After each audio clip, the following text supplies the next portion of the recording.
Radio Vostok, il est 18h. Le journal des bonnes nouvelles. Dis-moi Charlie, qu'est-ce que t'as fait la semaine dernière ?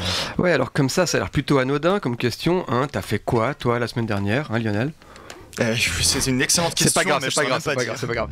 Mais quand c'est Elon Musk qui te la pose, tout de suite, là ça sent le roussi.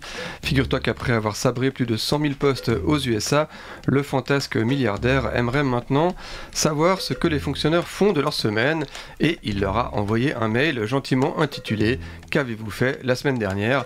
Elon Musk a donné un ultimatum jusqu'à lundi 24 février minuit aux fonctionnaires pour obtempérer, en précisant que l'absence de réponse serait considérée comme une démission. On le voit, la volonté de démanteler le gouvernement de l'intérieur se poursuit.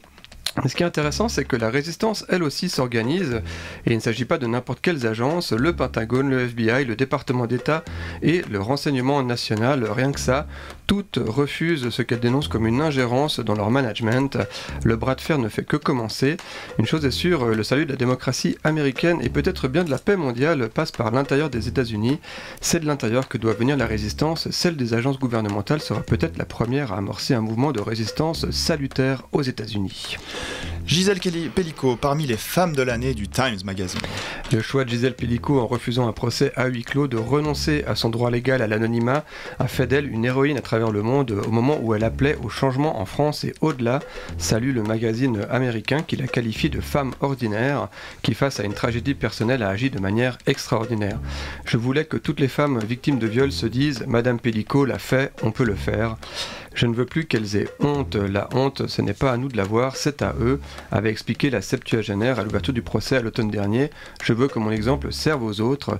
Times a retenu Gisèle Pellicot parmi 12 autres femmes, dont l'actrice Nicole Kidman, 2 sportifs de haut niveau, la gymnaste Jordan Childs et la basketteuse A'ja Wilson, auxquelles il a réservé sa une, ou encore Amanda Zurawski, une femme victime d'un défaut de soins après une fausse couche au Texas, un des États où l'avortement est réduit à l'extrême. radiovostok.ch